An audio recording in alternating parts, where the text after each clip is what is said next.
That year, 1990, the silver screen delivered a piece of cinematic gold, wrapped in tinsel and a healthy dose of slapstick violence, that would become an indelible part of the holiday zeitgeist, Home Alone. More than just a movie, it's a colossal cultural phenomenon, a box office leviathan forged in the creative crucible of writer-producer John Hughes and director Chris Columbus. The story anchors itself in the chaotic, upper-middle-class world of the McCallister family, residing in a sprawling, beautiful home in a suburb of Chicago. This is a family of staggering size, a veritable battalion of parents, siblings, and cousins, all planning an extravagant Christmas vacation to Paris. Amidst this pre-trip frenzy, stands our diminutive, yet defiant, protagonist, Kevin McCallister. Kevin, a mere 8 years old, is perpetually overshadowed, teased by his older siblings, especially the tyrannical Buzz, and generally treated like a nuisance. The night before the trip is a powder keg of familial tension. Kevin's frustration boils over after a pizza debacle and a public shaming, leading to the infamous outburst where he wishes, in a fit of melodramatic rage, that his entire family would simply disappear. When his mother, Kate, sends him to the third-floor attic as punishment, she delivers a parental warning that echoes with unintended irony: "You be careful what you wish for." The next morning, a perfect storm of circumstances conspires to grant Kevin his dark wish. A freak power outage resets all the alarm clocks, plunging the house into a rush of pure panic. In the hasty, blurry-eyed headcount, a neighbor boy is accidentally mistaken for Kevin, and the frantic McCallister convoy speeds off to the airport, boarding their transatlantic flight to France. Kevin awakens in a silent, strangely empty house. He descends the grand staircase and discovers the terrifying, exhilarating truth: he is home alone. Initially, it's pure, unadulterated bliss. He devours forbidden junk food, leaps on his parents' bed, watches gangster movies with reckless abandon, and revels in a freedom no 8-year-old could ever truly imagine. He has become the master of his domain, believing his wish has miraculously come true. The sheer joy of solitude, however, is quickly dampened by the looming, ominous threat of reality, personified by two truly bungling, yet persistent, burglars known as the Wet Bandits, the short, deceptively smooth Harry, and the tall, childlike lunk Marv. They are systematically robbing the houses of wealthy families away on holiday, and the McCallister residence, with its darkness and seemingly abandoned state, is their next, most enticing target. The escalating game of cat and mouse begins with Kevin's childlike ingenuity. Initially, he uses subtle tricks, turning on lights to create the illusion of occupancy and even employing cardboard cutouts and string to create a fake party scenario. But as the bandits become bolder, and their true, menacing intent becomes clear, Kevin realizes his home is in grave danger. He is no longer just playing, he is defending his territory. This pivotal shift transforms the film from a simple family comedy into a brilliant, Rube Goldberg-esque display of child-engineered carnage. Kevin, a connoisseur of movie violence and a master of observation, transforms his suburban palace into a fortress of booby traps.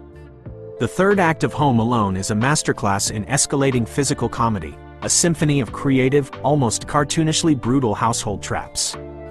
The traps themselves are the film's brutal, hilarious heart: a blowtorch rigged to incinerate a doorway, the infamous heated doorknob that leaves an actual M brand on Harry's palm, slippery ice on the front steps, paint cans swung with pendulum force to the face, strategically placed broken ornaments, tar-coated stairs, and a nail-laden crawlspace. Harry and Marv, driven by greed and an increasingly insane desire for revenge against the precocious child, endure a truly astonishing amount of physical abuse. Pesci's Harry maintains a perpetually exasperated rage, while Stern's Marv is a masterpiece of expressive agony, from the spider-on-the-face screen to the sheer defeat of every concussive blow. The humor here is dark, physical, and operates on the cartoon logic of Looney Tunes, where bodies can withstand blows that would be lethal in the real world. The tension between the slapstick violence and the Christmas setting is what elevates the film. It's violent, but it's holiday-friendly violence, sanitized by the absurdity and the sheer incompetence of the villains. The audience roots for Kevin not just for his survival, but for the satisfying, hilarious justice served on two men who dare to invade the sanctity of his Christmas. While the traps are the fireworks, The emotional substance is the slow, agonizing journey of Kate McCallister trying to get back home. Her moment of realization, a primal, gut-wrenching scream on the plane after seeing Kevin's undisturbed airline ticket, is one of O'Hara's finest moments. Kate's desperate, cross-continental trek back is punctuated by every possible holiday travel disaster. This subplot grounds the film in real emotion, reminding the audience that the main conflict stems from a profound parental mistake, not just a child's fantasy. Crucially, her journey is aided by a classic cinematic Good Samaritan, Gus Polinski, the polka king of the Midwest. Candy's brief but warm performance provides Kate with the necessary transportation, and the brief, heartfelt conversation about motherhood is the film's nod to the kindness of strangers during the holidays. The film also introduces an initially terrifying, but ultimately essential, supporting character, Old Man Marley, the McCallisters' elderly neighbor whom Kevin initially believes to be a notorious local murderer. Their evolving relationship provides Kevin with a necessary dose of human connection and a lesson in judging people. Marley, in turn, finds the courage to reconnect with his estranged family, thanks to Kevin's gentle push. This storyline beautifully reinforces the film's underlying theme of family and reconciliation. The climax arrives on Christmas Eve. Kevin, having successfully lured the bandits into his tricked-out house, manages to evade them long enough for the police, tipped off by his neighbor, to arrest the battered and smoking duo. Kevin's final wish, and Kate's greatest desire, is fulfilled. She returns home, a tired, guilt-ridden, but utterly relieved mother, to find her son safe. The whole family soon follows. The reconciliation is simple, silent, and deeply moving. The film concludes with the warmth of the reunited family, a perfect, cozy tableau of forgiveness and unconditional love. Home Alone was a mammoth commercial success, holding the record for the highest-grossing live-action comedy film of all time for many years, a testament to its universal appeal. Written by the maestro of teen angst and family life, John Hughes, and directed with a keen eye for visual comedy by Chris Columbus, the film struck a perfect balance between holiday sentimentality, family drama, and kinetic physical comedy.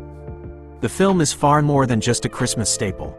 It's a nostalgic time capsule of 1990s family life, a blueprint for the child left to fend for themselves narrative, and a perennial reminder that even in the most over-the-top chaos, the simple, quiet desire to be with family is the greatest holiday wish of all. Its enduring legacy is a perfect blend of sweetness and savage slapstick, a movie that forever cemented the image of a screaming child with his hands on his cheeks into the annals of cinematic history.